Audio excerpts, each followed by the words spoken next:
저번 주에 피부 상태가 이랬거든요. 4일 만에 이렇게 바뀌었습니다. 정말 간단하고 돈도 안 드는 방법이어서 우리 꼭 건강한 피부 되찾아요. 갑자기 피부 뒤집어지신 분들 잘 오셨습니다. 제가 저번 주에 피부 상태가 이랬거든요. 피부가 이렇게 뒤집어졌을 때 어떤 일이 있었냐면 6일 연속으로 일도 많고 약속도 많고 이래서 계속 밖을 돌아다녔어요. 쉬지도 못했고 잠도 제대로 못 잤거든요. 그러니까 바로 이렇게 뒤집어진 거예요. 목 부분에 엄청 빨갛게 뭐가 막 올라오기 시작했고요. 여기 볼 부분 홍조가 심해지고 오돌토돌하게 좁쌀 여드름이 올라오고 피부 결이 거칠어지고, 그래서 안 되겠다, 피부과를 가야 되나 싶었는데 피부과를 갈 시간도 없는 거예요. 그래서 집에서 케어를 하기 시작했습니다. 이렇게 피부가 뒤집어진 이유가 뭘까를 생각해 봤는데 유수분 밸런스가 부족해서인 것 같더라고요. 저는 피부에 열감이 좀 많은 타입이어서 조금만 스트레스를 받거나 잠을 못 자면 홍조가 좀 올라오곤 하는 피부였거든요. 근데 피부의 온도가 조금이라도 오르면 피지 분비량이 많아지고 수분은 증발해요. 그러면 유수분 밸런스가 깨지겠죠. 그럴 때 이런 예민한 피부가 되는 겁니다. 이 유수분 밸런스를 맞추기 위한 방법을 알려드릴게요. 자, 첫 번째 세안 방법인데요. 클렌징 밀크를 사용하는 겁니다. 저는 원래 클렌징 오일을 자주 썼었는데요. 클렌징 오일을 썼던 이유는 두꺼운 화장도 잘 지워주기 때문이에요.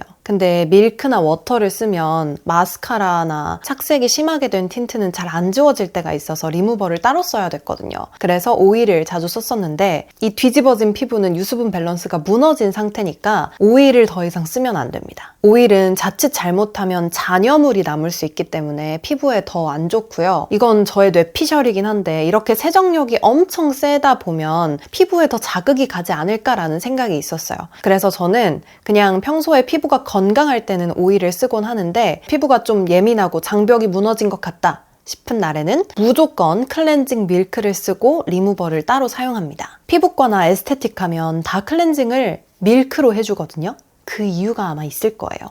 클렌징 밀크가 피부에 가장 자극이 덜하다고 해요. 근데 이 클렌징 밀크도 잘 활용해야 되는데요. 제가 올바른 사용법을 알려드릴게요. 자, 우선 첫 번째, 손을 깨끗이 씻어줍니다. 물기를 완전히 제거해주세요. 손에 물기가 남아있으면 클렌징 밀크를 손에 도포했을 때 이미 손에서부터 유화 과정이 일어나기 때문에 손에 물기가 아예 없는 상태에서 펌핑을 해줘야 합니다. 얼굴에 충분히 펌핑을 해주고 열심히 롤링을 해줘요. 이때 피부 결 방향대로 한 번, 피부 결 반대 방향으로 한 번 이렇게 해주시면 좋습니다. 그 다음에 손에 물을 살짝 묻혀서 유화를 시켜줄 건데요. 물이 살짝 묻은 손으로 한 번 더 롤링을 해주는 단계입니다. 이때 좀 하얗게 올라오거든요. 나의 노폐물과 화장 잔여물들이 씻겨나가는 과정이라고 생각하시면 됩니다. 한 30초 정도 문질러 주시면 되고요. 너무 오랫동안 유화 과정을 거치면 오히려 노폐물과 메이크업 잔여물이 다시 피부 쪽으로 흡수된다고 해요. 이 점은 꼭 유의해 주세요. 그 다음에 미지근한 물로 클렌징 밀크의 잔여물이 다 없어질 때까지 헹궈줍니다. 그리고 클렌징 폼을 활용해서 2차 세안까지 마치면 끝!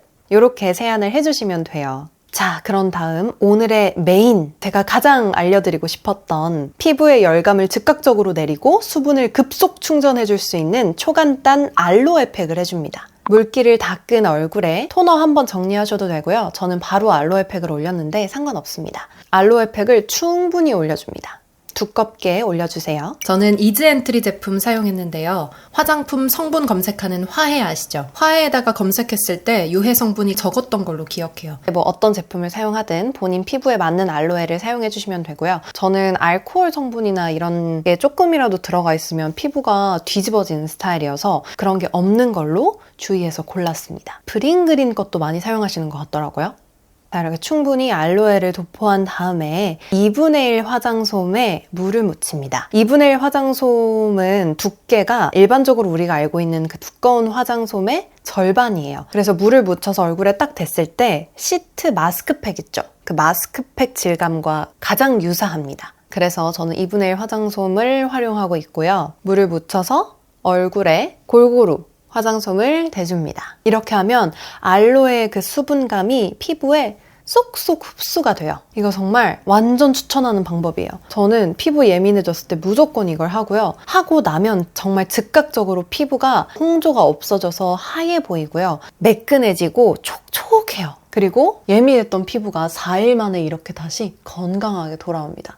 저 지금 보정 하나도 안 한 진짜 일반 카메라거든요. 핸드폰 일반 카메라. 그리고 바로 제 앞에 지금 조명이 있거든요. 그럼에도 불구하고 우둘투둘한 게 하나도 안 보이죠? 이런 피부를 만들 수 있습니다.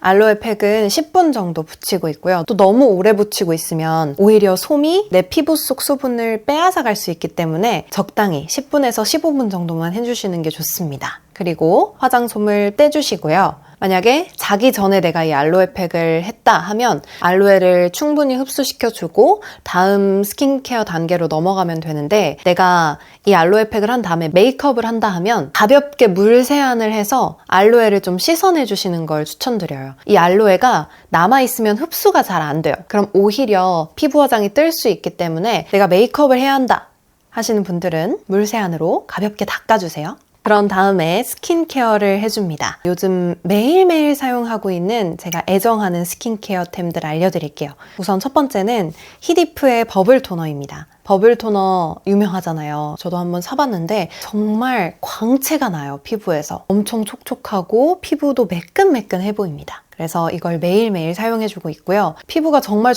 푸석한 날에는 2번, 3번 레이어 해줍니다. 그 다음에 또 강추하고 싶은 세럼인데요. 이건 아누아 제품이에요. 올리브영 행사 갔다가 세럼의 샘플을 받고 사용을 해봤는데 너무 좋아서 내돈내산으로 사고 동생한테도 추천해주고 엄마한테도 추천해줘서 우리 가족 모두가 사용하고 있는 아누아 세럼인데요. 이걸 사용하고 나면 피부가 쫀쫀해져요. 다음날 일어났을 때 피부가 달라지는 걸 느낄 수 있어요. 아누아 광고 아니고요.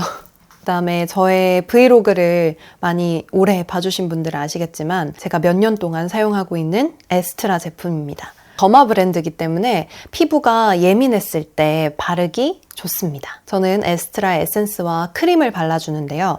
여름에는 좀 더 제형이 묽은 로션을 사용하고 이렇게 추워졌을 때는 제형이 조금 더 꾸덕한 크림을 사용하는 편입니다. 이렇게 하면 끝입니다. 저는 이 루틴으로 4일 만에 피부를 되돌려놨고요. 피부가 좀 안 좋아지면 자신감도 떨어지고 짜증나고 예민하고 막 그래요. 저는 그래요. 진짜 피부에 민감해서.